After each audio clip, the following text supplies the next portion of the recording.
Hello everyone. तो आज जो नेक्स्ट हम लोग लेक्चर शुरू करेंगे वो है ड्यूटीज़ और लायबिलिटीज़ ऑफ ट्रस्टी के बारे में।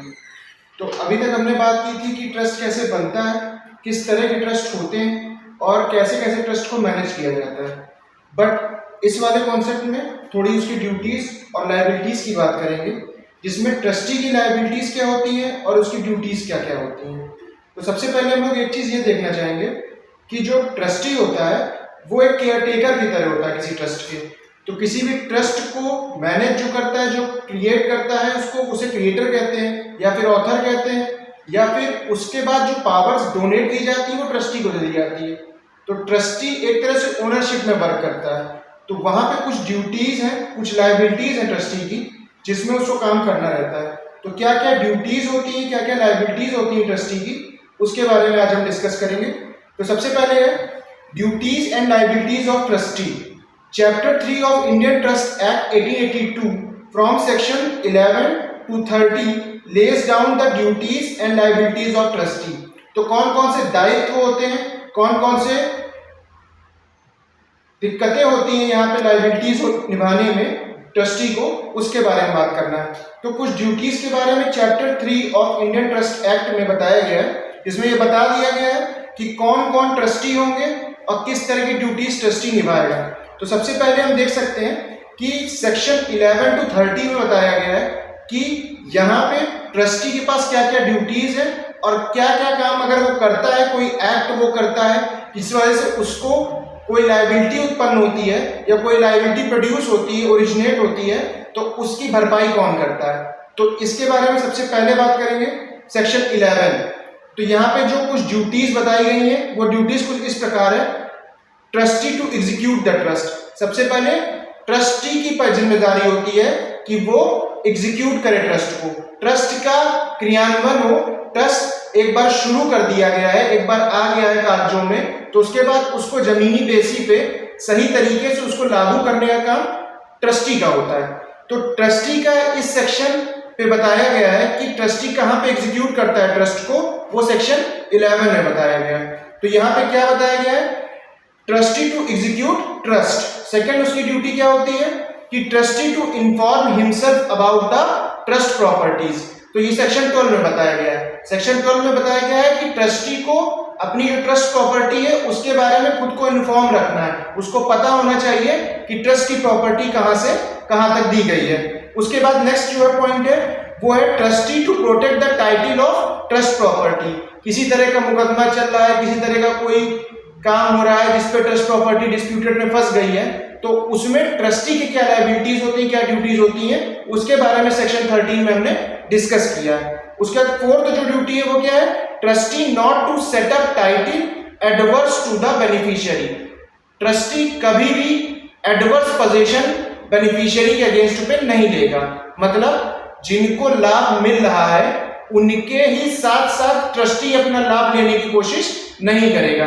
किसी तरीके का उसको अपने खुद का प्राइवेट प्रॉफिट को कमाने की कोशिश नहीं करेगा और ना ही उसके लिए कोई एडवर्स पोजीशन को लागू करने की कोशिश करेगा। फिफ्थ ड्यूटी जो है वो क्या कहती है, trustee to deal with property as a man of ordinary prudence. Man of ordinary prudence का हम लोग कई बार लॉ में देखते हैं यूज, एविडेंस में भी देखते हैं कि अ मैन ऑफ लीगल प्रूडेंस या एक नॉर्मल रीजनेबल जिसकी मेंटल एबिलिटी होती है, ये एक हाइपोथेटिकल सिचुएशन है। मतलब ये दिमाग में सोचा जाता है कि अगर इस व्यक्ति की जगह पे कोई एक आम आदमी होता तो वो क्या करता, ये डॉक्ट्रिन कहलाती है a man with ordinary prudence की। ये बात की गई है सेक्शन 15 में। नेक्स्ट जो सिक्स्थ ड्यूटी है वो क्या है, कन्वर्ट पेरिशेबल प्रॉपर्टी। ये पेरिशेबल प्रॉपर्टी को कन्वर्ट करेगा।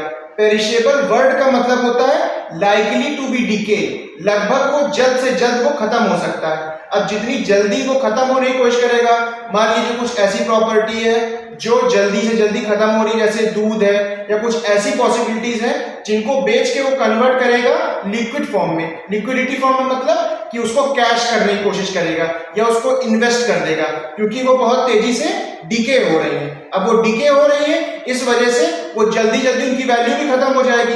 तो ट्रस्ट प्रॉपर्टी को बचाने का काम किसका है, ट्रस्टी का। और ट्रस्टी उस पेरिशेबल प्रॉपर्टी को या तो इनकैश कर लेगा या तो उसको पैसे में तब्दील कर लेगा या फिर उसको कहीं इन्वेस्ट कर देगा जहां वो बर्बाद होने से बच जाए। उसके बाद नेक्स्ट जो है वो यही बात करता है। नेक्स्ट वाले में क्या बात कर रहा है कि ट्रस्टी मस्ट बी इम्पार्शियल।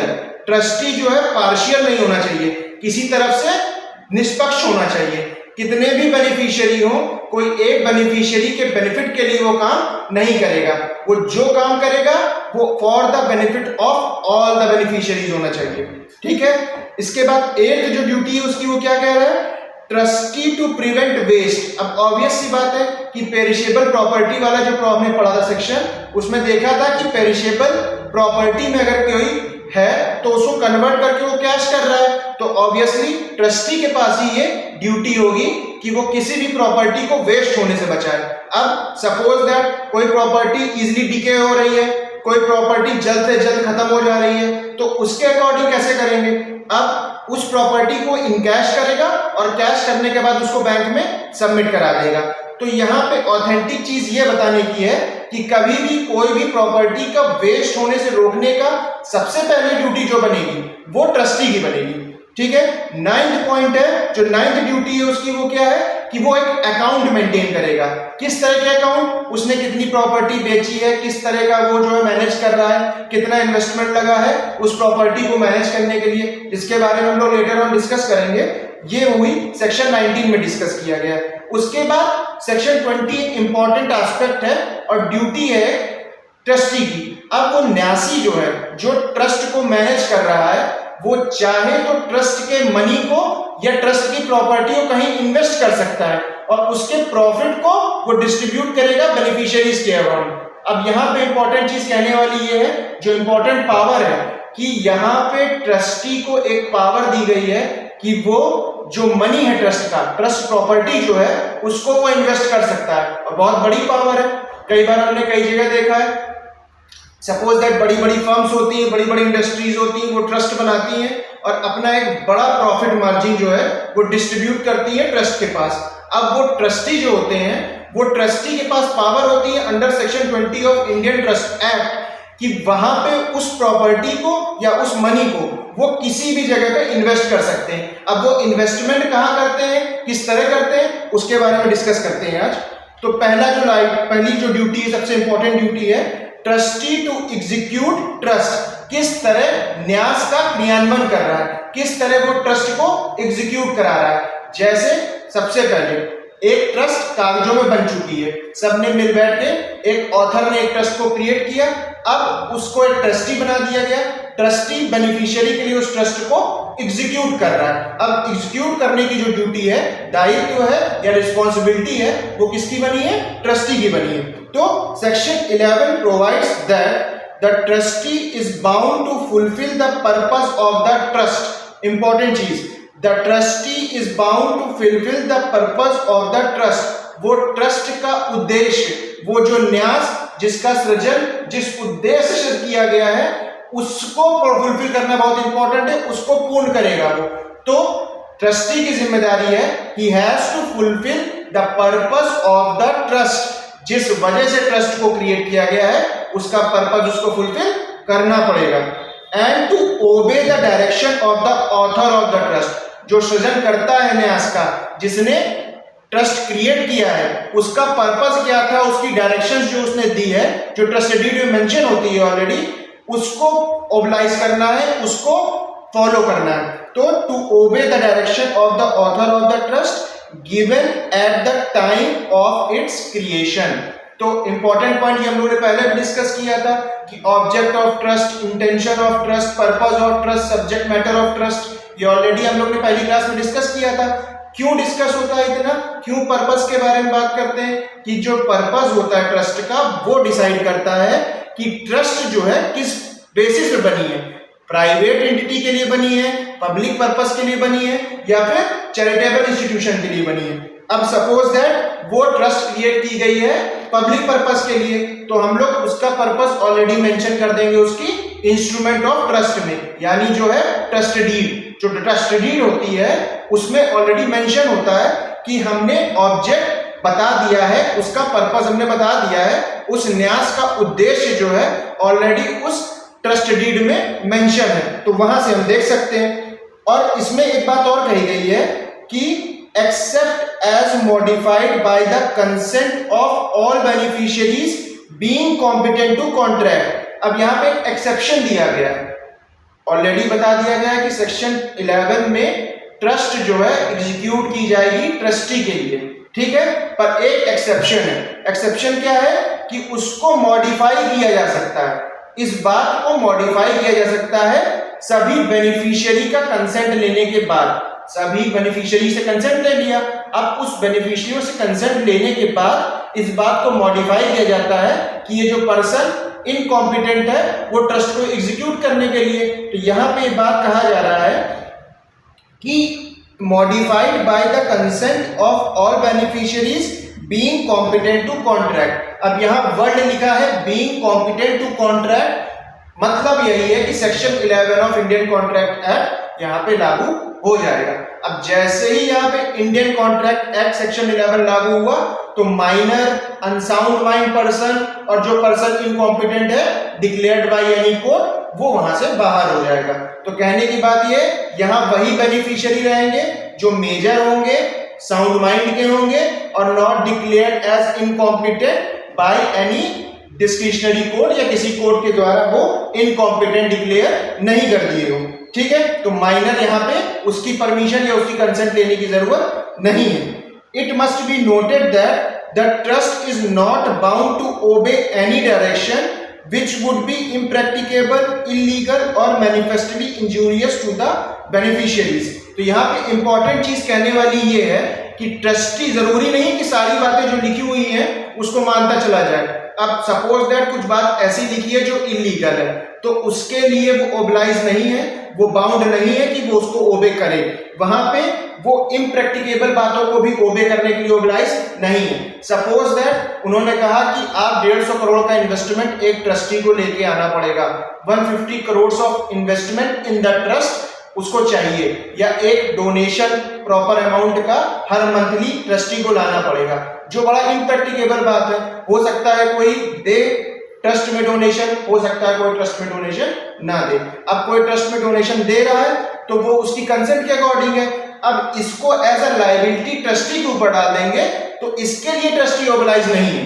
तो यहाँ पे ये बात मानने वाली है कि a trustee is not bound to obey any direction, कोई भी डायरेक्शन मानने को तैयार नहीं है, विच वुड बी इम्प्रैक्टिकेबल, अव्यवहारिक है, नहीं हो सकता है। आम जन में देखें, अगर समाज में देखें तो उस चीज को पॉसिबल नहीं है कैरी आउट कर पाना, तो वो चीज इम्प्रैक्टिकेबल है, इलीगल है या मैनिफेस्टली इंजूरियस है। मैनिफेस्टली इंजूरियस मतलब सामान्यतः हम उसको देख रहे हैं, स्पष्ट रूप से हम देख रहे हैं उसको, तो वो लग रहा है कि हानिकारक है, ठीक है। तो एक ट्रस्टी जो है अपना प्रूडेंट माइंड का यूज करेगा।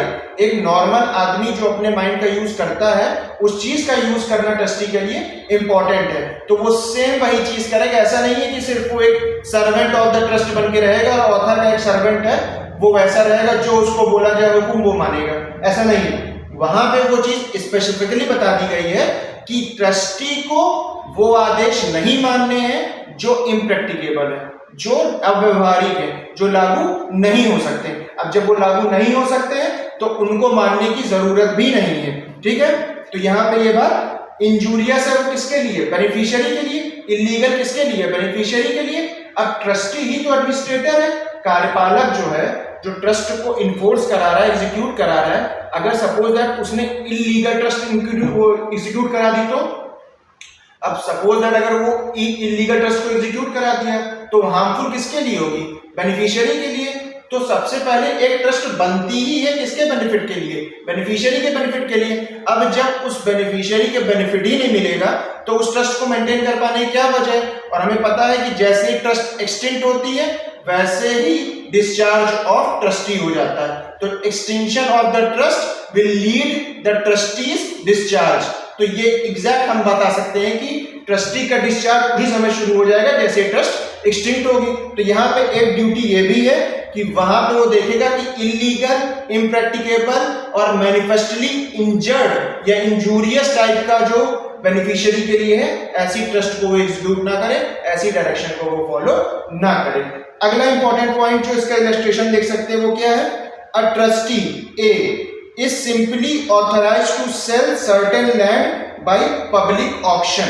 अब ये जो ट्रस्टी ए था, इसने सिंपली ये ऑथराइज किया गया है कि आप एक पब्लिक ऑक्शन करिए। पब्लिक ऑक्शन मतलब आप जो है सब लोग को बुलाइए, एक टेंडर निकालिए, उसके सामने जो है पब्लिक ऑक्शन में करके आप उसको सेल आउट करिए। आप ऐसे ही उसको विक्रय नहीं कर सकते, ऐसे ही उसको बंद नहीं कर सकते, ठीक है। He can not sell the land by private contract. अब यहाँ इंपॉर्टेंट चीज क्या लिखी गई है कि वो प्राइवेट कॉन्ट्रैक्ट के थ्रू उस टेंडर को नहीं निकाल सकता।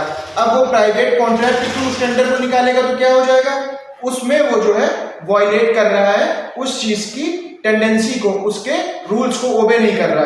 तो a trustee simply authorise to sell certain land by public auction. अब पब्लिक ऑक्शन यहाँ पे सेंटेंस में ऑलरेडी प्रोवाइड किया हुआ है, ऑलरेडी डायरेक्शन दे दी गई है क्या कि पब्लिक ऑक्शन के थ्रू एक ट्रस्टी को अपनी प्रॉपर्टी सेल करनी है। तो वो कैसे सेल नहीं कर सकता, प्राइवेट कॉन्ट्रैक्ट के थ्रू, निजी संविदा करके, निजी तौर पे वो एग्रीमेंट करके अपनी प्रॉपर्टी को सेल नहीं कर सकता है, ठीक है। तो ये है सेक्शन 11। इसमें ये दिक्कतें बताई गई हैं कि कभी भी क्रियान्वयन में या एग्जीक्यूशन में ट्रस्टी को जो ड्यूटी फॉलो करनी है वो ऑलरेडी वो इस तरह फॉलो करेगा। इसका एक बेसिक स्ट्रक्चर बता दिया गया है, उस बेसिक स्ट्रक्चर को फॉलो करते हुए उसका वो एग्जीक्यूशन करेगा, जो सेक्शन 11 में बताया गया है। उसमें कई सारे जो है दिए गए हैं इलस्ट्रेशन, उसमें एक इलस्ट्रेशन एज एन एग्जांपल आपको दिया गया है जिसको आप फॉलो कर सकते हैं, ठीक है। तो ये सेक्शन 11 था कि वहां पे आपको ultimately purpose of the trust ये एनफोर्स कराना है, रेदर देन किसी पिटीशन या किसी चीज पे ऐसे प्रॉब्लमेटिक करें, उसको सिंपली एक ही पर्पस उसको एग्जीक्यूट कराना है, जो उद्देश्य जब ऑथर के दिमाग में था, जब उसने ट्रस्ट का ओरिजिन किया था या जब उसने ट्रस्ट को कंस्ट्रक्ट किया था, तो जिस इंटेंशन से उसने ट्रस्ट को कंस्ट्रक्ट किया था और उसके जो ड्यूटीज हैं उसने ओबे की थी ट्रस्ट में, तो वो ट्रस्टी की बातें वो उसमें मेंशन कर देगा। और ट्रस्ट डीड में जो डायरेक्शन मिली है ट्रस्टी को, किसके द्वारा, जो क्रिएटर है या जो ऑथर है उसके द्वारा जो डायरेक्शंस दी गई हैं, उसी डायरेक्शंस को फॉलो करते हुए वो ट्रस्टी उसको आगे मूव ऑन करेगा। तो ये हो गई पहला ड्यूटी जो है जो ट्रस्टी की है कि वो एग्जीक्यूट करेगा ट्रस्ट को, ठीक है। अब नेक्स्ट जो ड्यूटी है, second duty, trustee to inform himself of trust property. अब एक ट्रस्टी जो है वेल अवेयर होना चाहिए कि उसकी ट्रस्ट प्रॉपर्टीज क्या क्या है। अब ऑलरेडी ट्रस्ट प्रॉपर्टीज मूवेबल हो सकती हैं, इमूवेबल हो सकती हैं, किसी तरीके भी हो सकती हैं। तो नॉर्मली ट्रस्टी को ये बात पता होनी चाहिए कि इस ट्रस्ट के अंतर्गत कौन कौन सी प्रॉपर्टीज आती हैं, कौन सी मूवेबल आती हैं, कौन सी इमूवेबल आती हैं, कौन सी लिक्विडेटेड जो पैसा है, कितना पैसा इनके पास है, ट्रस्ट मनी कितना है, कितनी ट्रस्ट प्रॉपर्टीज है, ट्रस्ट पेपर क्या क्या है, कौन कौन है, उससे इंट्रोड्यूस कराना भी ट्रस्टी की एक ड्यूटी है। खुद को उन प्रॉपर्टीज से इंट्रोड्यूस कराना भी ट्रस्टी की एक ड्यूटी है, जो सेक्शन 12 में ऑलरेडी मेंशन किया गया है। Section 12 provides that a trustee is bound to acquaint himself. Acquaint word का मतलब यहाँ पे परिचित, परिचित मतलब उसका परिचय होना चाहिए, वो इंट्रोड्यूस होना चाहिए उन प्रॉपर्टीज से। किस लिए, as soon as possible with the nature and circumstances of the trust property. मतलब उसको पता होना चाहिए कि वो कौन कौन सी प्रॉपर्टी को ऑब्टेन कर रहा है। अब ऑब्वियसली ट्रस्टी के पास जो राइट है वो एक लेंडर का राइट तो है नहीं, वो रेंट में तो रह नहीं रहा, उसके पास जो राइट है वो एज अ ओनर राइट है। तो जो प्रॉपर्टी उसको ट्रांसफर की गई है वो एज अ ओनर ट्रांसफर की गई है। तो जब वो प्रॉपर्टी उसको ट्रांसफर हुई है तो ये ऑब्वियस सी बात मान ली जाएगी कि उस प्रॉपर्टी के बारे में उसको सारी जानकारी होनी चाहिए। To obtain where necessary a transfer of trust property to himself. अब जहां जरूरत पड़े या हो सकता है कि उसे लगे कि यह ट्रस्ट प्रॉपर्टी जो किसी और के कब्जे में है, पोजीशन में है, तो तुरंत वो उसको अपने पास ट्रांसफर भी करा सकता है। And to get in trust money invested on insufficient and hazardous security. तो ऑलरेडी जब किसी ने एज अ ट्रस्टी ज्वाइन किया किसी ट्रस्ट को और उसको पता चला कि कुछ ट्रस्ट का पैसा ऐसी जगह फंसा हुआ है जहां से उसको वापस नहीं मिलेगा अगर बाद में वो उसको इन्वेस्टमेंट निकालना चाहे तो एज सून एज पॉसिबल वो तुरंत उस इन्वेस्टमेंट को बाहर ला सकता है। तो यहाँ पे जो बात कह रहा है, to get in the trust money invested on insufficient and hazardous securities, तो ऐसी सिक्योरिटीज में अगर पैसा इन्वेस्ट हो गया है तो उसको भी इंट्रोड्यूस करके उसको बाहर लाने की कोशिश करेगा। ठीक है, नेक्स्ट जो इसमें कह रहा है, एक एग्जांपल देख लेते हैं। एग्जांपल क्या कह रहा है, the trust property is a debt outstanding on personal security. एक ट्रस्ट प्रॉपर्टी थी जो किसी लोन को कवर करने के लिए दी गई थी। The instrument of trust given to the trustee no discretionary power to leave the debt so outstanding. अब किसी तरीके से उस ट्रस्ट को समाप्त करने के लिए वो जो डेट है उसको कवर अप करना इंपॉर्टेंट है, और वो ये देख रहा है कि उस ट्रस्ट पे जो डेट लगाया गया है, जहां वो पैसा इन्वेस्ट हुआ है, उस पैसे को कवर अप कर पाना बहुत मुश्किल है। अब उसको समझ में आ रहा है कि ये कवर अप नहीं कराया जा सकता, तो तुरंत ही the trustee's duty is to recover debt without any unnecessary delay.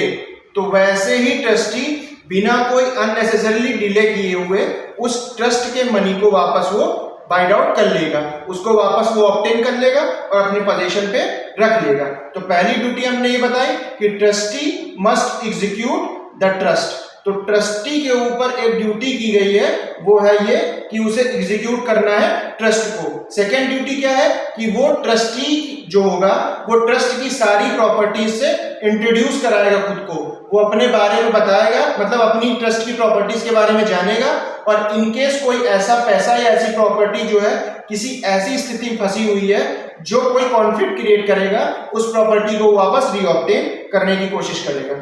उसके बाद जो थर्ड ड्यूटी है वो क्या कह रहा है, trustee to protect the title of the trust property. Trustee के पास हमेशा एक पावर रहती है कि वो ट्रस्ट प्रॉपर्टी को प्रोटेक्ट करेगा। अब ऑब्वियसली ट्रस्टी ही जो है वो ट्रस्ट प्रॉपर्टी का एडमिनिस्ट्रेटर है, तो सेक्शन 13 में उसको एक लेजिस्लेटिव पावर ऑलरेडी दे दी गई है, उसको जो है लीगल पावर एक दे रखी है कि ट्रस्टी के पास ये पावर है कि वो जितनी भी कानूनी कार्रवाई होगी, जितने भी मुकदमेबाजी होगी, जितने तरीके की जो उस पर प्रक्रिया चल रही होगी कानूनी, उसको एडमिनिस्टर करने का काम ट्रस्टी का होगा। तो क्या कह रहे हैं, section 13 provides that a trustee is bound to maintain and defend all such suits and subject to the provision of instrument of trust to take such other steps as regard being had to the nature and amount or value of the trust property may be reasonably requisite for the preservation of the trust property and the assertion or protection of title thereon। कहने की बात यह है कि जितने भी suit उसके ऊपर चल रहे हैं, जितने भी मुकदमे उस ट्रस्ट के ऊपर चल रहे हैं, उसमें या तो वो बचाव करेगा या फिर उनको मेंटेन करने का तरीका, ये सब कौन करेगा, ट्रस्टी करेगा। और अगर इन सब से मुकदमेबाजी से जुड़ी बातें जो हैं ऑलरेडी ट्रस्ट डीड में दी गई हैं, तो उसके अकॉर्डिंग वो काम करेगा। ठीक है, ट्रस्ट डीड में जो दिया गया उसके अकॉर्डिंग काम करेगा, वरना वो अपना खुद का डिस्क्रिशन यूज करके एक प्रूडेंट मैन की तरह उसको यूज करेगा। ठीक है, और उसके अलावा भी वो कुछ ऐसे स्टेप्स ले सकता है जो उसको सही लगे, किस वजह से, अमाउंट और वैल्यू ऑफ ट्रस्ट प्रॉपर्टी को बचाने के लिए।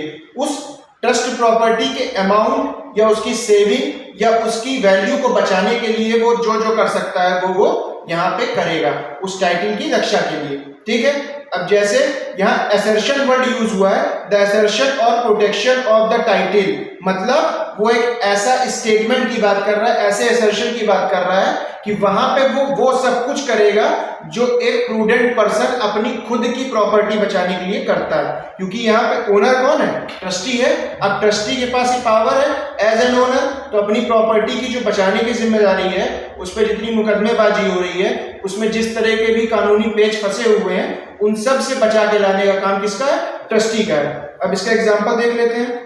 The trust property is immovable which has been given to the author of the trust by an unregistered instrument।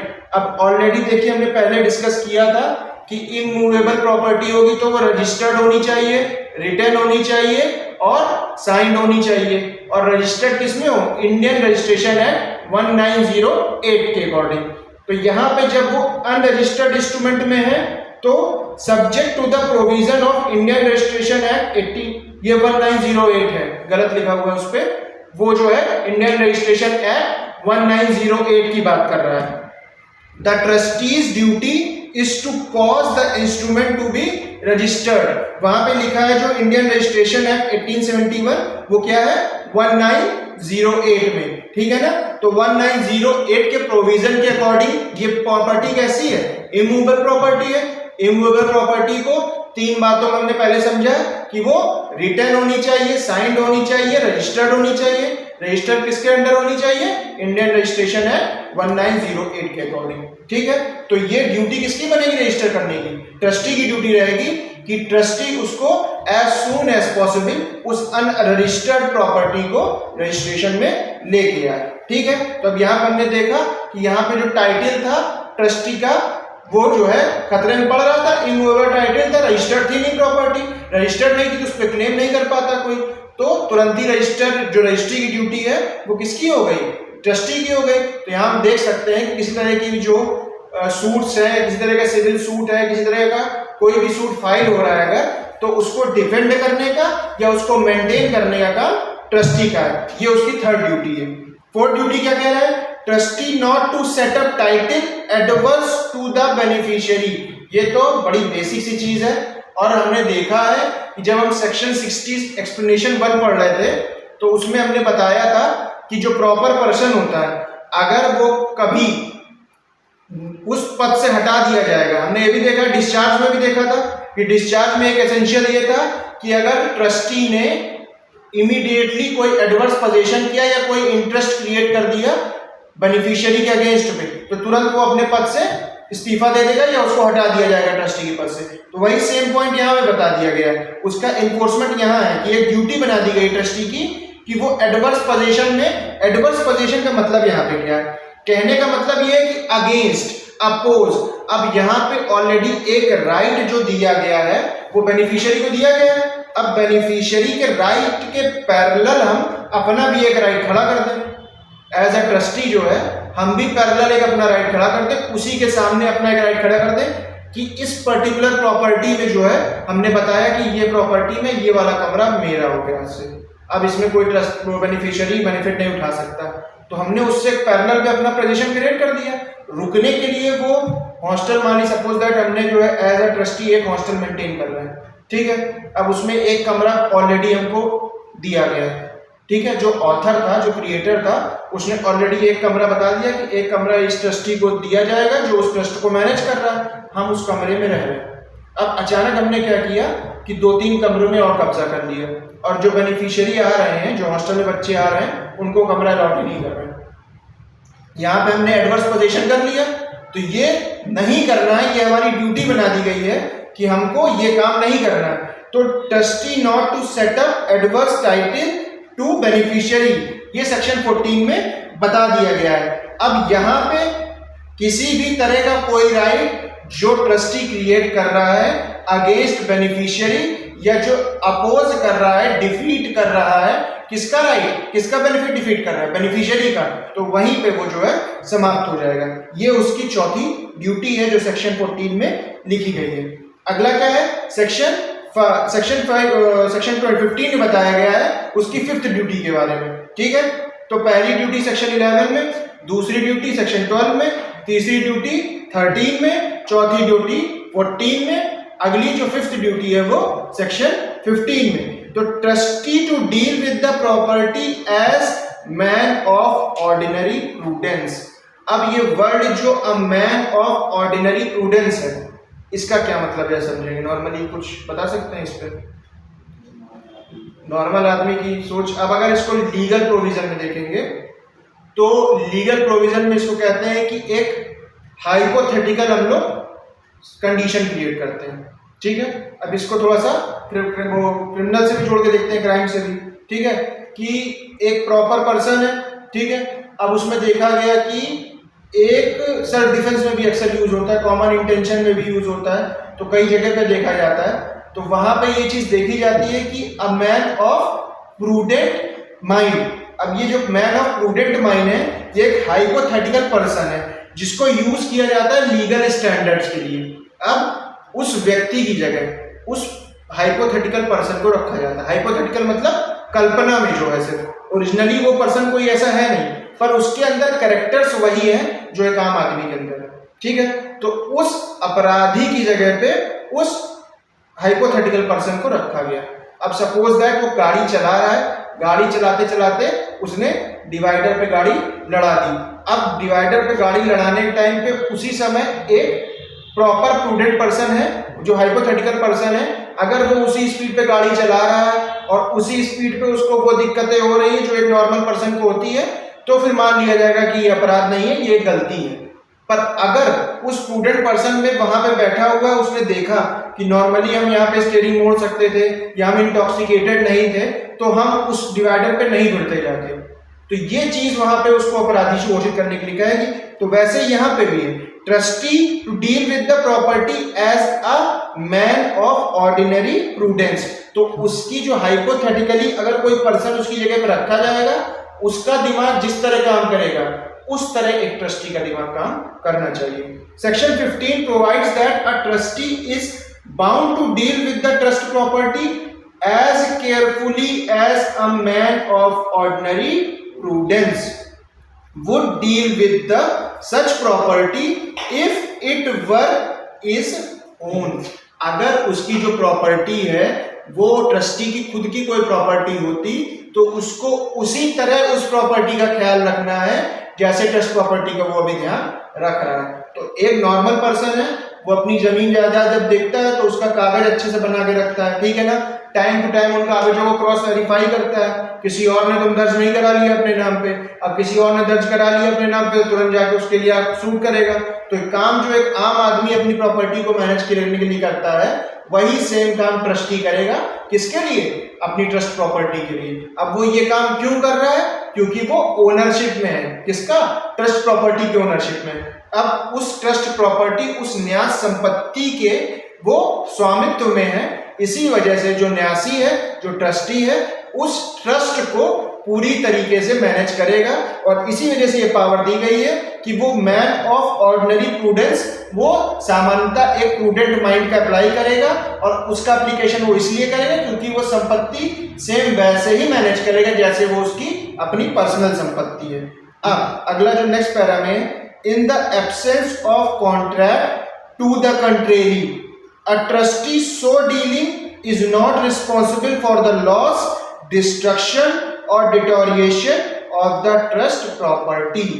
मतलब in absence of contract to the contrary, ऊपर वाली बात पे जो लिखा गया है उससे विभिन्न, उससे अपोजिटली कोई अगर कॉन्ट्रैक्ट नहीं है तो ट्रस्टी जो है वो रिस्पॉन्सिबल नहीं होगा। किसके लिए? लॉस के लिए, डिस्ट्रक्शन के लिए, डिटोरिएशन ऑफ ट्रस्ट प्रॉपर्टी। भले ही उसने जो है स्वामित्व लिया हो, ओनरशिप ली हो, अब ऑलरेडी वहां पे एब्सेंस है, इस बात का ही कोई कॉन्ट्रैक्ट बनाया ही नहीं, उसने दर्ज ही नहीं कराया कागज में कि मैं इस प्रॉपर्टी को तोड़ा रहा हूं, ठीक है। तो इसका मतलब ये नहीं कोई भी आदमी उस प्रॉपर्टी को तोड़वाना शुरू कर दिया तो जिम्मेदारी ट्रस्टी की हो जाएगी। बचाने की जिम्मेदारी उसकी है, पर जो टूट गया उसके पीछे वो जो है उससे जो है अर्जाना वसूल नहीं लिया जाएगा जब तक उसका इन्वॉल्वमेंट ना हो उसमें, ठीक है। तो कहने की बात यह है कि उसका इन्वॉल्वमेंट उस पर्टिकुलर इंसिडेंट में नहीं होना चाहिए, ना ही उसका कॉन्ट्रैक्ट अगर एब्सेंस में है तो वो यूज नहीं होना चाहिए। तब तक ट्रस्टी को रिस्पॉन्सिबल नहीं कर सकते उस लॉस के लिए, उस डिस्ट्रक्शन के लिए, उस डिटोरिएशन मतलब उस प्रॉपर्टी को खत्म करने की कोशिश कर रहा है, खराब करने की कोशिश कर रहा है, तो उसके लिए वो ट्रस्टी वो नहीं होगा रिस्पॉन्सिबल। इसके आगे भी जो अगला है वो इसी बेसिस पे बात करता है। अब सपोज दैट एक एग्जांपल इसका भी ले लेते हैं। A living in Calcutta is a trustee for B living in Bombay। A एक पर्सन है जो बंगाल में रहता है, बंगाली है, एक बंगाली है और एक मुंबई का है, महाराष्ट्र का है, ठीक है। एक मुंबई का जो है वो कौन है? वो पर्सन है जो वहां पे रह रहा है। तो A living in Calcutta is a trustee for B। तो यहाँ पे ट्रस्टी किसके लिए? B के लिए, जो बॉम्बे में रह रहा है। A remits trust funds to B by bills drawn by the person of undoubted credit in favor of a trustee as such and payable eight Bombay. तो ट्रस्टी ने एक बिल भेजा, रेमिट का मतलब यहाँ पे भेजा है, ठीक है। ए remits trust fund to be. अब ट्रस्ट फंड किसको भेज रहा है? बी को, बिलिंग के लिए, ठीक है ना। और वहां पे निसंदेह उसका क्रेडिट है, उसका जो है उसको पैसा देना है in favour of trustee, trustee के अकॉर्डिंग, और जो पे किया जा रहा है बॉम्बे में। The bills are dishonoured. अब सपोज दैट वो बिल डिसऑनर हो गया, जिस वजह से वो बिल दे रहा था वो डिसऑनर हो गया। तो वो जो ए है, ए कौन है? Trustee, is not bound to make good the loss. तो जो गुड्स लॉस हुए हैं उसके लिए जो ट्रस्टी ए है वो लायबल नहीं होगा। इसका एक और सीधा एग्जांपल ऐसे ले लेते हैं। सपोज दैट ए ने एक ट्रस्टी को बनाया, ठीक है। ए एक क्रिएटर था, उसने ट्रस्टी को बनाया, उसने कहा कि आप रेंट वसूलिए, ठीक है, और रेंट को ले जाके इस पर्टिकुलर जगह पे जमा कर दीजिए, ठीक है। एक आदमी था, सपोज दैट हम ही है, ठीक है। हमको जो है एक रेंट कलेक्ट करना है और एज अ ट्रस्टी हमसे किसी ने बोला कि आप इस रेंट को जाके उस पर्टिकुलर आदमी के पास जमा कर दीजिए या इन्वेस्ट कर दीजिए। अब हमें पता था उसके बारे में कि हम इसका इन्वेस्टमेंट वहां करेंगे और पर्टिकुलरली वहां से जो हमको प्रॉफिट होगा वो डिस्ट्रीब्यूट कर लेंगे सबके बीच में, ठीक है। पर ऐसा टाइम आया कि हमको पता ही नहीं था कि वो बंदा जो है वो इंसॉल्वेंट हो गया। अब वो पर्सन इंसॉल्वेंट हो गया तो इसमें हमारी कोई जिम्मेदारी नहीं रहेगी कि हम उस प्रॉपर्टी को वापस जो है अपनी जेब से भर के दें। तो यही बात इसमें कहना चाह रहा है कि किसी भी तरीके की ऐसी जिम्मेदारी नहीं होगी जो नॉर्मली प्रूडेंट पर्सन के, अगर बियॉन्ड उसके सर्कमस्टेंसेस में, जो कि उसके हाथों से बाहर है, जो नॉर्मल प्रूडेंट पर्सन के दिमाग में नहीं आता है, उसके अकॉर्डिंग नहीं है, तो वो जिम्मेदारी से उसको बचाया जा सकता है। पर उसके पास वो सभी जिम्मेदारियां होंगी, वो सभी ड्यूटीज उसको फॉलो करनी पड़ेंगी जो ऑर्डिनरी प्रूडेंट पर्सन को फॉलो करनी पड़ती है। अगला सिक्स्थ जो राइट है, वो सिक्स्थ जो ड्यूटी है वो क्या है? Convert perishable property. पेरिशेबल मतलब ऑलरेडी बताया गया, डिकेइंग प्रॉपर्टी है, खराब हो रही है, जल्दी खराब हो सकती है, ठीक है, फ्रेजाइल है, काफी जल्दी उस चीज को खराब होना, उसका हैवी अमाउंट पैसा है पर वो खराब हो रही धीरे धीरे। तो उसके बारे में सेक्शन 16 बात करता है। Where the trust is created for the benefit of several persons in succession. Succession मतलब यहाँ पे उत्तराधिकारी की बात कर रहा है, यहाँ पे ऑलरेडी विल वगैरह बनी हुई है या सक्सेशनशिप से आई है वो, ठीक है। अब वो किसी भी सक्सेशन, हिंदू सक्सेशन एक्ट जैसे है, तो उसी के अकॉर्डिंग अगर वो सक्सेशन में कई लोगों को मिला है तो क्या होगा? The trust property is of wasting nature. अगर वो ऐसी है जो जल्दी खराब हो रही है, ठीक है, तो उस वेस्टिंग नेचर को बचाने की जिम्मेदारी किसकी है? ट्रस्टी की। The trustee is bound unless an intention to the contrary may be inferred from the instrument of the trust to convert property into property of permanent and immediately profitable character। कह रहे हैं कि जो trustee है उस trustee की जिम्मेदारी बताई गई है कि आप अगर कोई ऐसी प्रॉपर्टी पाते हैं जो बड़ी पेरिशेबल इन नेचर है, जो बड़ी फ्रेगाइल है, जो बड़ी जल्दी खराब हो सकती है, तो ये ट्रस्टी की जिम्मेदारी है कि जल्द से जल्द उसको कन्वर्ट करे किसमें? परमानेंट और इमीडिएटली प्रॉफिटेबल कैरेक्टर की प्रॉपर्टी में। तो सपोज दैट फॉर एग्जांपल उसका नीचे दिया हुआ है कि A bequeath to B all his property in trust for C. अब यहां ध्यान सुनना, कंफ्यूज नहीं होना। ए से मान लीजिए अमित, बी से मान लीजिए भजनलाल, सी से मान लीजिए कुछ भी, कि पर्टिकुलरली एक पर्सन है, ठीक है ना, जैसे चौधरी, मान लीजिए चौधरी साहब एक थे, ठीक है। तो ए जो है उस पर्सन अमित ने जो है बिक्विथ की अपनी प्रॉपर्टी किसको? बी को, भजनलाल को। भजनलाल कौन हो गया? ट्रस्टी। और किसके लिए ट्रस्ट किया था? चौधरी के लिए। अब ये चौधरी है, ये जो है अपने ये बेनिफिशियरी हो गया, ठीक है। तो इसकी ट्रस्ट जो बिक्विथ कर रहा है वो ए है, अमित जो है कौन है? वो क्रिएटर है, और बी जो है वो ट्रस्टी है, ठीक है ना। तो सी की लाइफ तक, ड्यूरिंग हिज लाइफ, और on his death for D, तो मतलब प्रॉपर्टी सी के बाद अगर सी की डेथ हो गई, चौधरी की डेथ हो गई, तो डी यानी धर्मेंद्र पे चली जाएगी। और on his death for D and on D is death, अगर डी की डेथ हो गई तो किस पे चली जाएगी? ई पे। ई सपोज दैट ईशा, ठीक है।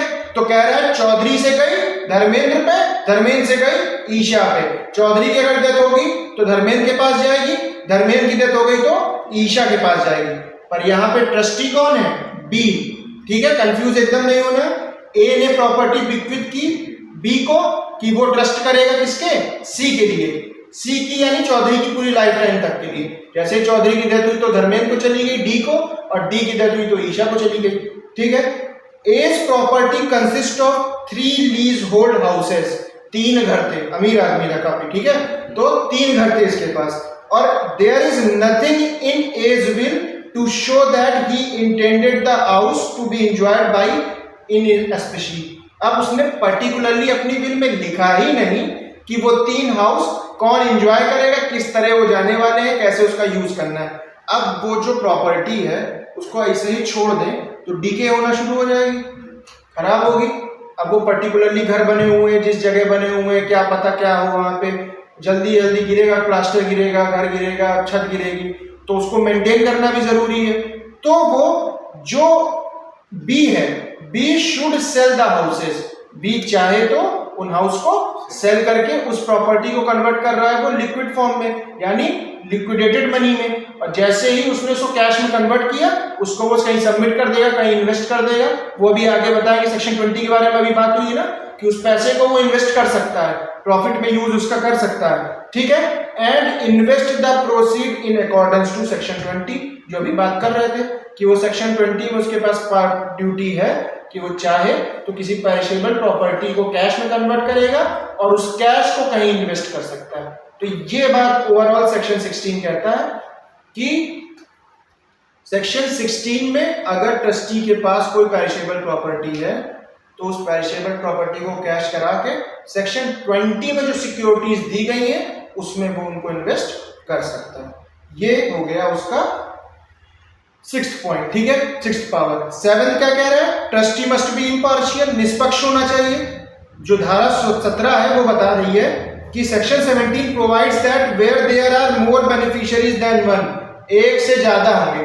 अब एक बेनिफिशियरी में निष्पक्ष तो हो नहीं सकता, एक आदमी है तो उसी का फेवर करेगा, ऑब्वियस सी बात है। ठीक है ना, अब एक से ज्यादा वाली बात इसीलिए कही कि मोर बेनिफिशियरीज देन वन, एक से ज्यादा होंगे तो दोनों के इंटरेस्ट कॉन्फ्लिक्ट हो सकते हैं, तो किसी एक का फेवर नहीं करेगा, वो दोनों के बेनिफिट में जो बात होगी उसके लिए बात कर रहा है। The trustee is bound to be impartial, निष्पक्ष होना चाहिए, किसी का फेवर नहीं करना चाहिए।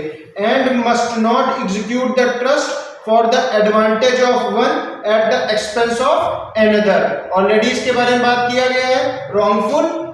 रॉन्गफुली किसी को जो है वो ट्रस्ट प्रॉपर्टी गेन नहीं कराएगा, ना रॉन्गफुली किसी को लॉस कराएगा। तो रॉन्गफुल गेन, अनजस्ट इन्वेस्टमेंट, ये सब डॉक्ट्रिन हम लोग ने ऑलरेडी पढ़ चुकी है। तो कहने की बात ये है, किसी एक की कीमत पे किसी दूसरे को वो लाभ देने की कोशिश नहीं करेगा। एग्जाम्पल देख लेते हैं। A a trustee for BCD, ठीक है, A a trustee for BCD is empowered to choose between several specified modes of investing the trust property। तो सेक्शन 17 जो है, जो 7th ड्यूटी है कि ट्रस्टी मस्ट बी इम्पार्शियल, इसके बारे में क्या एग्जांपल बता रहा है? a trustee for BCD is empowered to choose between several specified modes of investing the trust property। उसके पास हजारों तरीके हैं जिसमें वो किसी एक को चुन के उसमें इन्वेस्टमेंट कर सकता है। ए मतलब कौन है? ट्रस्टी की बात कर रहा है। A in good faith chooses one of those modes. अब उसने जो है एक कोई मोड को चुन लिया, उसमें अब उसने उस एक मोड को जब वो चुनेगा तो उसमें the court will not interfere although the result of the choice may be vary the relative rights of the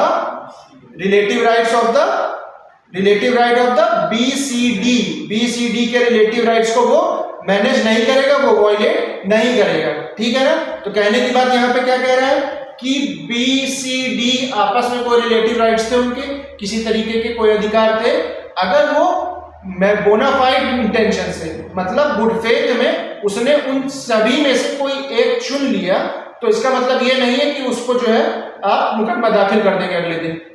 कहा जा रहा है अगर ट्रस्टी इम्पार्शियल खुद को प्रूव कर देता है तो उसके ऊपर किसी तरह की कोई कार्रवाई नहीं होगी। अगर पार्शियलिटी प्रूफ हो गई तो उसके ऊपर डिस्चार्ज की प्रक्रिया भी चल सकती है, या उस पे जो भी उसने पैसा गबन किया है या जो भी मिसमैनेज किया है उसका पैसा उससे या उसकी प्रॉपर्टी से लिया जा सकता है। ये बात कह रहा है सेक्शन 17। अब अगला 8th जो राइट क्या कह रहा है, trustee to prevent waste. Trustee कोशिश करेगा सेक्शन 18 के अकॉर्डिंग कि वो किसी तरह का वेस्टेज ऑफ प्रॉपर्टी को प्रिवेंट करेगा। क्या कह रहा है इसमें, section 18 provide that where the trust is created for the benefit of several persons in succession. Same वही बात है, कई सारे पर्सन के उत्तराधिकार में है, कोई एक पर्सन होता तो उसके लिए तो कोई दिक्कत नहीं थी। And one of them is in possession of the trust property. कई सारे पर्संस को वो मिला है, उसमें सक्सेशन मिला है, और कोई एक जो है प्रॉपर्टी के पोजीशन पे है। ठीक है, अब कोई एक प्रॉपर्टी के पोजीशन पे तो क्या हुआ कि इफ ही कमिट्स और threatens to commits any act which is destructive और परमानेंटली इंजूरियस देयरटू, मतलब किसी एक के पोजीशन में वो प्रॉपर्टी पहुंच गई, कोई कार ही पहुंच गई, कोई वैन पहुंच गई, कई लोग के बेनिफिट के लिए वो वैन थी, उसने ले जाके वो वैन भिड़ा दी, या कहीं ऐसा कुछ कर दिया बेच खाया, ठीक है, या कुछ ऐसा कर दिया कि उसका तेल चुरा के बेच रहा है। तो ये सब चीजों में trustee is bound to take measures to prevent such act. Trustee के पास ये पावर है कि वो ऐसे एक्ट को रोक सके। ठीक है ना। 9th पॉइंट क्या है, 9th ड्यूटी क्या है, सेक्शन 19 में बताया गया है कि ट्रस्टी बाउंड है क्या क्या रखने के लिए, clear and accurate accounts of trust property, और एक रीजनेबल टाइम तक अगर बेनिफिशियरी रिक्वेस्ट करेगा तो वो ट्रस्ट की जो वो अकाउंट्स हैं उनको वो देख सकता है, उसकी एक्यूरेट इंफॉर्मेशन को वो ले सकता है, किससे, ट्रस्टी से। तो बेनिफिशियरी के पास एक पावर भी है, जो ट्रस्टी की ड्यूटी है वही बेनिफिशियरी की पावर बन रही है। तो ट्रस्टी को एक अकाउंट्स मेंटेन करके रखना पड़ेगा जिसमें वो क्लियर और एक्यूरेट इंफॉर्मेशन देगा, और जब कभी भी बेनिफिशियरी का मन करेगा वो उस इंफॉर्मेशन को निकाल सकता है। लास्ट जो पॉइंट है इसमें हम लोग ऑलरेडी डिस्कस कर चुके हैं, फिर से देखते हैं, इन्वेस्टमेंट ऑफ ट्रस्ट मनी। अब ये ट्रस्ट मनी का इन्वेस्टमेंट करता है। Section 20 provides that where the trust property consist of money, specially वहां पे मनी वर्ड यूज किया गया है कि जब ट्रस्ट प्रॉपर्टी मनी है and can not be applied immediately और at early date of the purpose of the trust, मतलब उस मनी का बहुत जल्दी यूज नहीं है, बहुत आकस्मिक या तत्कालिक प्रभाव से उसका यूज नहीं है, उस पैसे को हमको तुरंत यूज नहीं करना है, तो फिर trustee is bound subject to any direction contained in instrument of trust to invest the money in the securities mentioned in section 20। तो ट्रस्टी के पास ये ड्यूटी है कि वो इन्वेस्ट करे उसको, किसमें, सिक्योरिटीज। अब सिक्योरिटीज जो है सिक्योरिटीज है, पता है कौन सी सिक्योरिटीज है, ये सिक्योरिटीज ऑलरेडी डिफाइन कर दी गई है section 2H of securities contract regulation act 1956।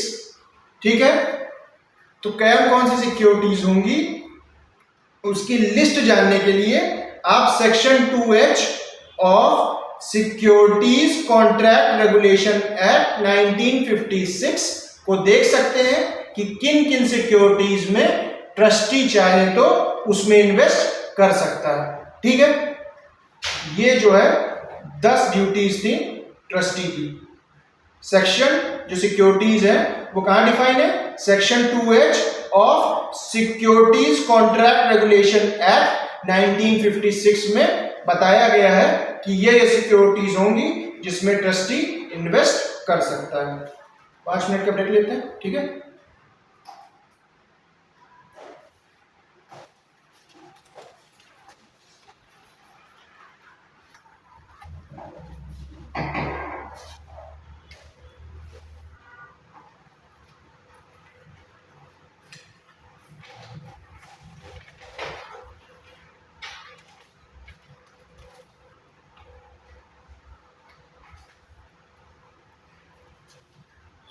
जो अभी तक हमने बात की थी ड्यूटीज के बारे में कि क्या क्या ड्यूटीज एज ए ट्रस्टी जो है उसको लायबिलिटी अपनी फॉर्म करनी पड़ेगी। अब यहाँ पे कुछ ऐसे टॉपिक्स भी हैं जहाँ पे उसकी लायबिलिटीज के बारे में भी डिस्कस किया गया है। तो क्वेश्चन आ जाता है कि what are the duties and liabilities of trustee. तो दोनों को डिफर करके 10 ड्यूटीज आपको बताई गई हैं उन 10 ड्यूटीज का मेंशन आप कर सकते हैं, जिसमें बताया गया है सेक्शन 11 से लेकर सेक्शन 20 तक ऑफ इंडियन ट्रस्ट एक्ट में उसकी ड्यूटीज के बारे में बता दिया गया है। तो इन 10 ड्यूटी के बारे में भी आप थोड़ा एक्सप्लेन करके लिख देंगे तो आपको मार्क्स ऑब्टेन हो जाएंगे। और उसके अलावा कुछ लायबिलिटीज के बारे में बात की गई, तो ये 4 लायबिलिटीज जो है इनको हम लोग डिस्कस कर रहे हैं। तो लायबिलिटीज एक तरह से क्या क्या दायित्व होंगे उस न्यासी के, उस ट्रस्टी के, अगर वो कुछ काम करता है तो उसका दायित्व क्या क्या होगा, इस दायित्व के बारे में बात कर रहा है। किसमें? ट्रस्टी में इसकी। और ड्यूटीज के बारे में क्या है कि उसकी क्या क्या ड्यूटी रहेगी, वो उस समय क्या करेगा, इसकी ड्यूटी क्या है, उस बारे में बात कर रहा है। ये आपका सेक्शन 11 to 20। और चैप्टर 3 जो है वो बात कर रहा है duties and liabilities of trustee के बारे में। ठीक है, तो ड्यूटीज और लायबिलिटीज में कंफ्यूज नहीं होना है। लायबिलिटी मतलब उसकी क्या जिम्मेवारी रहेगी, क्या जिम्मेदारी रहेगी, और ड्यूटी वहां ऑब्वियसली बता दिया गया है कि उसके क्या क्या वहां पे ड्यूटी रहेगी, किस ड्यूटी को परफॉर्म करेगा, क्या क्या मेंटेन करेगा, वो 10 ड्यूटी के बारे में ऑलरेडी बताया जा चुका है। तो सबसे पहली लायबिलिटी क्या है? ए है liability for breach of trust. ये सेम वैसे ही है जो इंडियन कॉन्ट्रैक्ट एक्ट में ब्रीच ऑफ ट्रस्ट होता था, तो ब्रीच ऑफ कॉन्ट्रैक्ट होता था, वैसे ही यहाँ पे भी उसकी लायबिलिटी रहेगी। क्या बताया गया सेक्शन 23 में? Liability for breach of trust, किसी तरीके से वो ट्रस्ट का ब्रीच कर रहा है, ब्रीच मतलब तोड़ रहा है या उसको खत्म करने की कोशिश कर रहा है, उसकी लायबिलिटी ट्रस्टी के ऊपर क्या होगी वो बताया जा रहा है सेक्शन 23 में। Section 23 provides that where trustee commits a breach of trust, ठीक है, क्या कर रहा है वो? ब्रीच ऑफ ट्रस्ट कर रहा है। He is liable to make good the loss, वो क्या होगा? लायबल हो रहा है कि वो जो भी उसने जो है गलती की है, जितना भी उसने हर्जाना किया है उसको चुकाएगा। उसके लिए वो लायबल है कि इसने लॉस जो ऑकर किया है उस लॉस की भरपाई वो करेगा।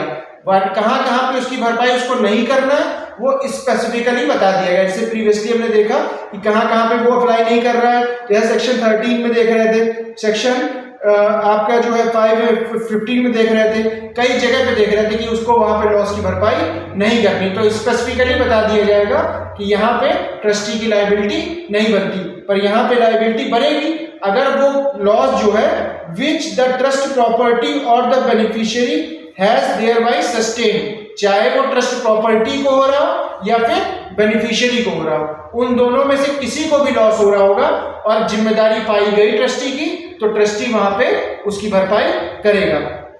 Unless the beneficiary has by fraud, fraud की वजह से, मतलब यहाँ पे उसका इंटेंशन ही बेनिफिशियरी का ये था कि वो इंड्यूस कर रहा है किसको? ट्रस्टी को, टू कमिट द ब्रीच। ठीक है, क्या कह रहा है? The beneficiary has by fraud induce the trustee to commit the breach, और the beneficiary being competent to contract, competent to contract मतलब मेजर, अनसाउंड माइंड का नहीं होना चाहिए, और not declared as incompetent for the contract, has himself without coercion or undue influence having been brought to bear on him concurred in the breach or subsequently acquiesced therein with the full knowledge of the fact of the case and of his right as against the trustee। कहने की बात यहाँ पे ये है कि अगर वो ट्रस्टी है उसको पता नहीं है इस बारे में और उसको किसी बेनिफिशियरी ने इंड्यूस किया, कोअर्जन किया, कहा कि बेनिफिशियरी ये हम है और हम आपको बता रहे हैं कि आपको यहाँ पे ऐसे इन्वेस्ट करना है, और इन्वेस्टमेंट के दौरान उसको जो है कोई बहुत बड़ा घाटा हो गया, ठीक है, पर फायदा अल्टीमेटली बेनिफिशियरी को हुआ।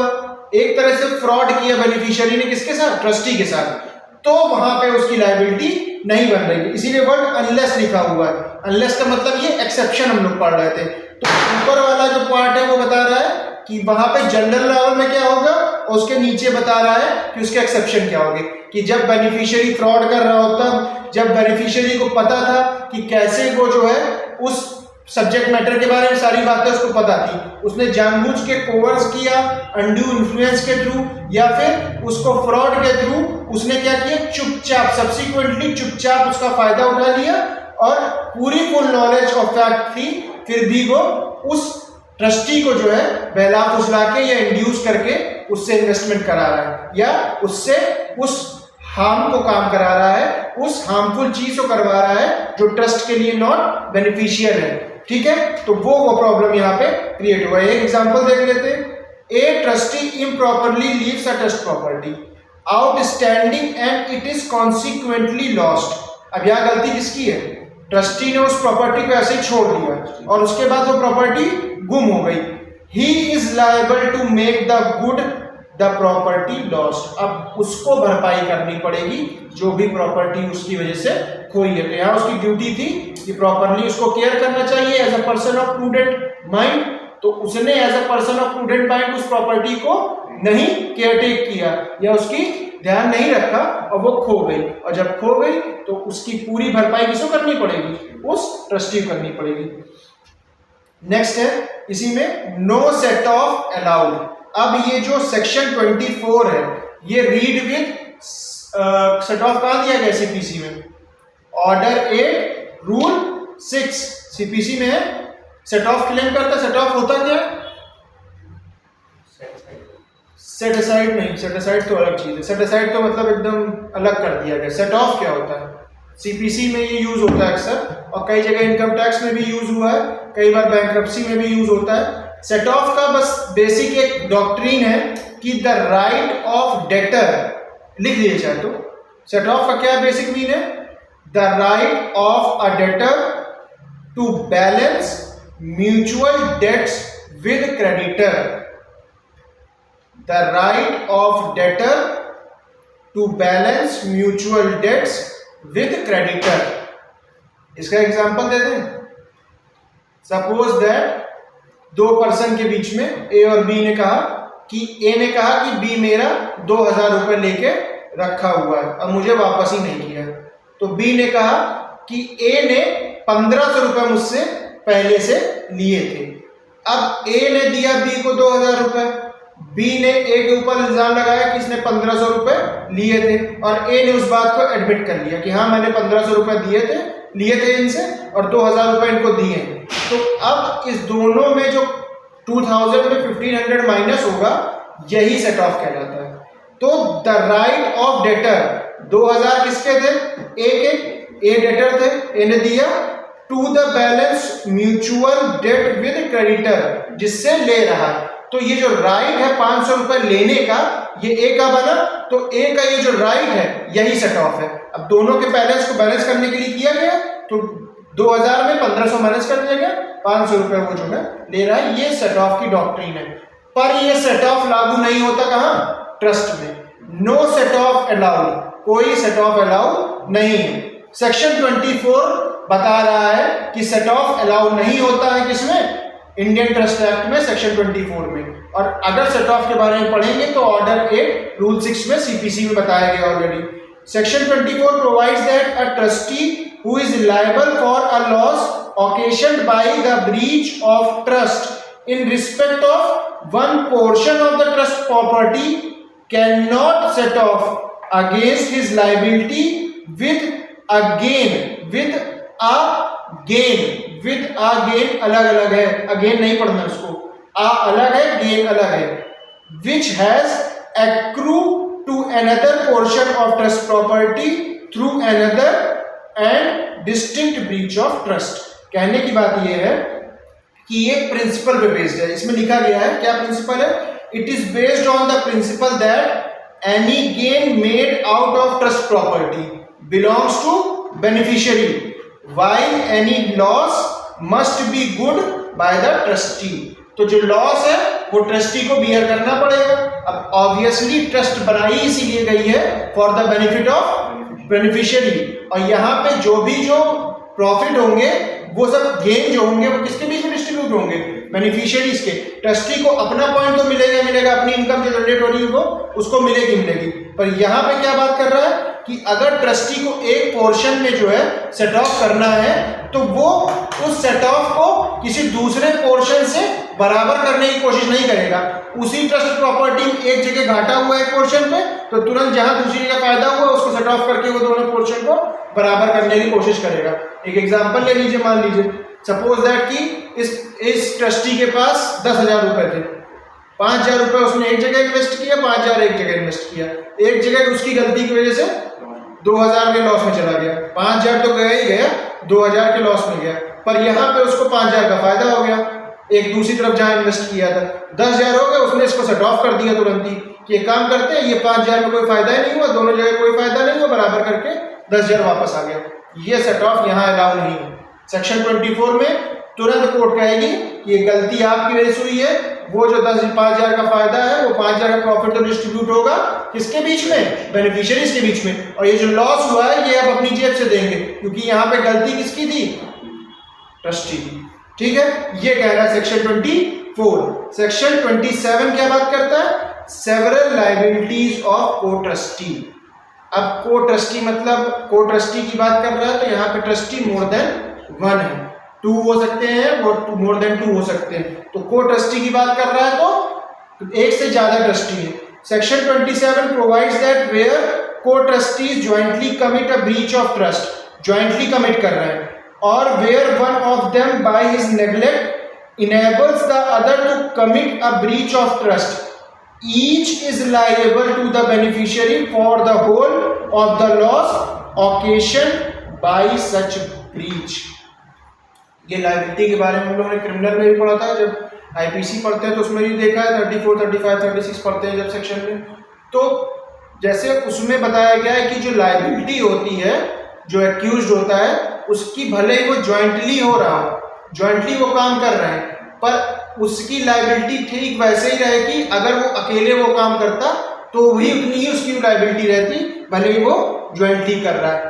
तो कहने की बात यह है कि किसी को ट्रस्टी है या फिर को एक्यूज्ड है या फिर किसी तरीके से क्रिमिनल जो है कोऑर्डिनेशन में है, ठीक है, तो उसमें भी उनकी लायबिलिटीज इंडिविजुअली वही रहेगी रादर देन जो ग्रुप में थी। तो यहाँ वही बात कह रहा है कि जो को ट्रस्टी होंगे उसमें से मान ली सपोज दैट कि एक को ट्रस्टी जो है वो अपनी गलती की वजह से किसी दूसरे ट्रस्टी को कर देता है ब्रीच ऑफ ट्रस्ट, उसको भी साथ में शामिल कर लेता है, तो दोनों को मिलके उस बेनिफिशियरी के जो पूरे लॉस है उसका उसको ख्याल रखना पड़ेगा, उसको उस लॉस को रीपे करना पड़ेगा, रीइंबर्स करना पड़ेगा उस पैसे को। ठीक है, तो यहाँ पे लायबिलिटी कैसी है, वो ट्रस्टी की सेवरल है, वो लायबिलिटी सेवरल है, ये दिया कहाँ गया, section 27 of Indian trust act में।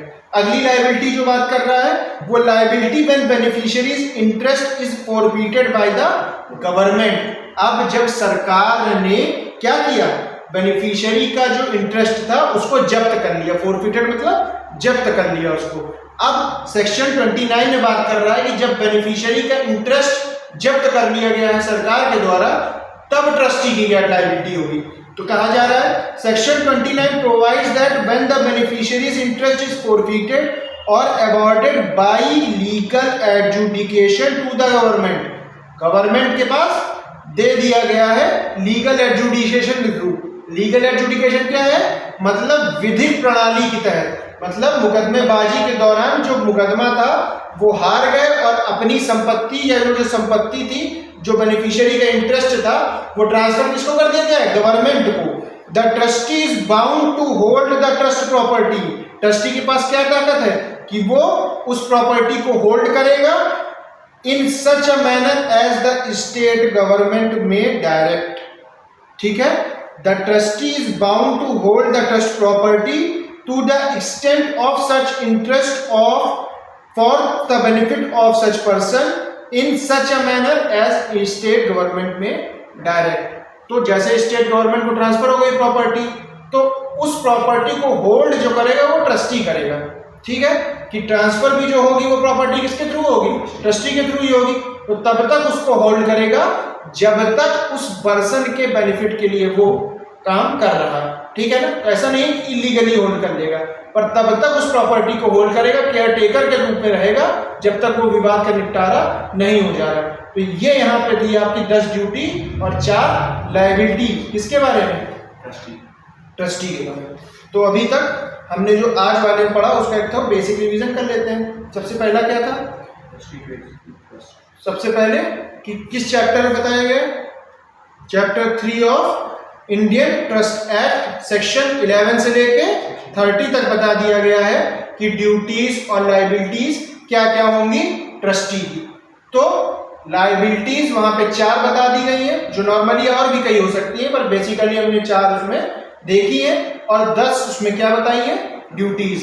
ड्यूटीज में पहली ड्यूटी क्या थी, trustee to execute trust. Trust का जो उद्देश्य है, ट्रस्टी जो है उसको एग्जीक्यूट कराएगा, ठीक है। जो इंटेंशन था क्रिएटर का या जो इंटेंशन था ऑथर का, उसको ऑब्जेक्ट को फुलफिल करना, और उसकी डायरेक्शन जो ऑथर ने दी है उसको फुलफिल कराने का काम किसका है, ट्रस्टी का है। एक ये ड्यूटी सबसे पहले ट्रस्टी के पास क्या ड्यूटी है, एग्जीक्यूट करेगा ट्रस्ट को सेक्शन 11 में।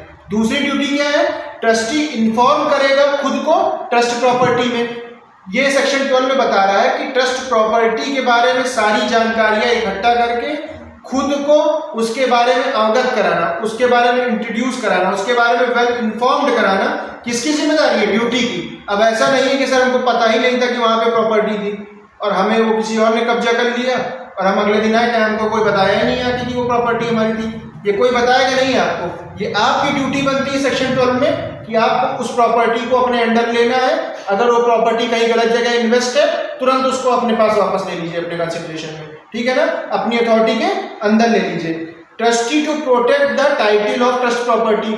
नेक्स्ट सेक्शन 13 में क्या बता रहा है कि ट्रस्टी के पास पावर है कि वो अपनी टाइटल को भी प्रोटेक्ट करेगा, और एक साथ उसकी ड्यूटी भी है कि वो उस टाइटल को प्रोटेक्ट करने के लिए उस पर मुकदमे जो चल रहा है उनको मेंटेन करेगा, और अगर किसी तरह का बचाव करना है तो वो बचाव भी करेगा। वो सेक्शन 13 में बताया गया। फिर उसके बाद चौथा राइट क्या है, चौथा ड्यूटी क्या है उसकी, trustee not to set up title adverse to the beneficiary. ये सेक्शन 14 में बताया गया। सेक्शन 14 में बताया गया है कि एडवर्स ऑफ द बेनिफिशियरी को कोई पोजीशन या कोई प्रॉफिट क्रिएट नहीं करेगा। पांचवा क्या कह रहा है, trustee to deal with property as a man of prudent person. अब वो man of prudent person, ordinary person की जो दिमाग होता है उस तरह वो अपनी ख्याल रखेगा उस ट्रस्ट प्रॉपर्टी का। ये सेक्शन 15 में बताया गया है। Convert perishable property into cash and invest करेगा फर्दर। सेक्शन 16 में बताया गया पेरिशेबल प्रॉपर्टी को वो मनी में कन्वर्ट करेगा, और उसके बाद सेक्शन 20 के अकॉर्डिंग सिक्योरिटीज में वो उसको इन्वेस्ट कर देगा।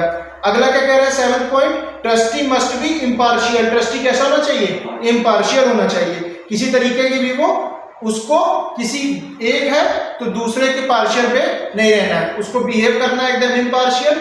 वो अगर किसी एक के बेनिफिट में काम कर रहा है तो उसी एक के में रहेगा, एक से ज्यादा बेनिफिशियरी है तो उसके ओवरऑल बेनिफिट पे काम करेगा। नेक्स्ट पॉइंट क्या कह रहा है, ट्रस्टी टू प्रिवेंट वेस्ट। अब यहाँ पे बात कर रहा है ट्रस्टी वेस्ट जो है प्रिवेंट करेगा। अब सेक्शन 18 में बता दिया गया है किसी तरीके का कोई भी चीज जो खराब हो रही है या उसको यूज नहीं कर पा रहे हैं, वेस्ट हो रही है, तो उसको ट्रस्टी चाहे तो चेंज कर देगा वॉलेंट्री। उसमें कोई ऐसा कुछ उस पे ऊपर एप्लीकेशन नहीं होगा कि वो ऑफेंस कर रहा है, ठीक है ना, कि मिस अप्रोप्रिएशन ऑफ प्रॉपर्टी कर रहा है, कि उसको अपने पर्सनल यूज में कर रहा है, ऐसा कुछ नहीं होगा।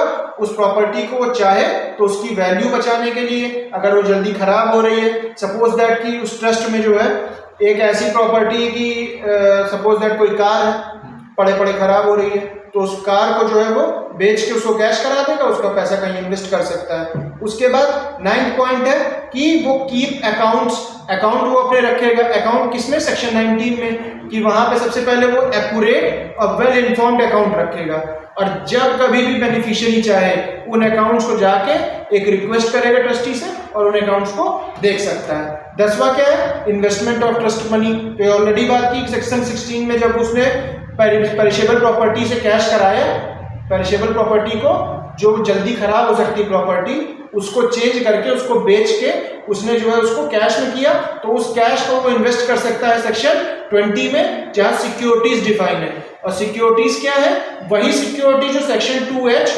Of securities contract regulation act 1956 में दिया गया है, उसी में जो है उसका यूज कर सकता है, ठीक है। अब ये बात हो गई उसकी 10 ड्यूटीज की, या 10 ड्यूटी क्या क्या रहेंगी। वो लाइबिलिटीज कौन कौन सी थी, तो पहली लाइबिलिटी क्या थी कि उसकी लाइबिलिटी जो ब्रीच ऑफ ट्रस्ट में रहेगी वो सेम वैसी ही रहेगी जैसे एक नॉर्मल पर्सन की रहती है, कि उसको उस लॉस के लिए भरपाई करनी पड़ेगी जिसका वो जिम्मेदार है। पर कहाँ कहाँ जिम्मेदार नहीं है? अगर बेनिफिशियरी ने फ्रॉड किया हो, अनड्यू इन्फ्लुएंस किया हो, कोवर्जन किया हो और जानबूझ के वो जानता था कि इस जगह इन्वेस्ट कराने पे वो ट्रस्टी को जो है वो परेशान कर सकता है, वो उसका जो है जानबूझ के अपना फायदा देखने के लिए उस ट्रस्टी का जो है नुकसान करा दिया, तो वहां पे वो लायबल नहीं होगा। दूसरा इंपॉर्टेंट पॉइंट क्या है? सेक्शन 24, इसमें सेट ऑफ अलाउ नहीं है। सेट ऑफ ऑलरेडी प्रोवाइड किया गया है ऑर्डर 8 रूल 6 में, और यहाँ पे उसका जो इंपॉर्टेंट पॉइंट है वो ये है कि write of debtor to balance mutual debt with creditor. तो यहाँ पे दोनों के बीच में सेट ऑफ अलाउ नहीं होगा। ट्रस्टी ये नहीं कर सकता है कि एक पोर्शन ऑफ अमाउंट को घाटे में जानबूझ कर दे और दूसरे में प्रॉफिट कमा के उसको आपस में बराबर कर दे, तो ये पॉसिबिलिटी नहीं है। वहां पे वो तुरंत ही लायबल होगा, उसको चुकाना पड़ेगा, क्योंकि ये उस प्रिंसिपल पे काम करता है कि कभी भी कोई गेन हुआ ट्रस्ट प्रॉपर्टी से तो बेनिफिशियरी के बीच में रहेगा, कोई लॉस अगर ट्रस्टी की वजह से हो रहा है तो ट्रस्टी उसके लिए वो जिम्मेदार होगा, उसको रीइंबर्स करना पड़ेगा, उसको रीपे करना पड़ेगा, उसको उसका जो डेट है वो चुकाना पड़ेगा। उसके बाद जो नेक्स्ट है सेक्शन 27, उसमें बता दिया गया कि कई को ट्रस्टी की वजह से अगर दिक्कतें हो रही हैं, कोई लॉस कारित होता है या कोई लॉस होता है, तो उसमें जो है वो दोनों को ट्रस्टी जो होंगे वो लायबल होंगे सेवरली, अलग अलग जितना वो लायबल होंगे, एक साथ भी वो उतना ही लायबल होंगे। ऐसा नहीं है कि हम भी अगर गलती कर रहे हैं तो वो भी साथ वाला गलती करेगा तो उसको दोनों की लायबिलिटी अलग अलग हो जाएगी, दोनों की लायबिलिटी बराबर रहेगी, दोनों को मिलके जो है बेनिफिशियरी को पैसा चुकाना पड़ेगा। लास्ट पॉइंट है कि अगर गवर्नमेंट जो है फोरफीट कर लेती है बेनिफिशियरी का इंटरेस्ट, तो ट्रस्टी तब तक प्रॉपर्टी होल्ड करेगा जब तक वो उस बेनिफिशियरी के इंटरेस्ट को फुलफिल नहीं कर देता। कि ये नहीं है कि वो जो अभी जजमेंट की कॉपी आएगी उससे पहले उसने प्रॉपर्टी ट्रांसफर कर दी स्टेट को और उसने अपील दाखिल कर दी उस पर, ठीक है। अब अपील दाखिल कर दी तो अपील में मैटर चलेगा और ट्रस्ट की प्रॉपर्टी कौन मैनेज करेगा? ट्रस्टी मैनेज करेगा, ठीक है ना। तो अगर कोई जैसे ऑलरेडी कोई मैटर चल रहा है, लास्ट वाले पॉइंट में बता रहे हैं कि स्टेट और बेनिफिशियरी के बीच में कोई मुकदमा चल रहा है, अब स्टेट और बेनिफिशियरी के बीच में अगर मुकदमा चल रहा है तो उस प्रॉपर्टी की take care as a caretaker trustee कर रहा है। अब उसमें जजमेंट आया कि वो जो है प्रॉपर्टी गवर्नमेंट को ट्रांसफर कर दी जाए। अब बेनिफिशियरी ने क्या किया? उसके लिए अपील कर दी, ठीक है। और अपील तक के टाइम पे, जिस दिन अपील हुई और जिस दिन जजमेंट हुआ, इस दोनों के बीच में जो टाइम पीरियड है उसमें जो टेक केयर करेगा प्रॉपर्टी की वो कौन करेगा? ट्रस्टी करेगा। और सबसे पहले ट्रस्टी उसकी टेक केयर कर रहा है तो उसको ऑब्जेक्ट उसके दिमाग में रहेगा कि हम बेनिफिशियरी के बेनिफिट के लिए उसको टेक केयर कर रहे हैं। तो ये इंपॉर्टेंट एस्पेक्ट ऑफ ये ट्रस्टी रहेगा। तो ये सेक्शन 29 में इस बारे में बात बताई गई। कल इसमें नेक्स्ट टॉपिक में बात करेंगे, ठीक है। Thank you.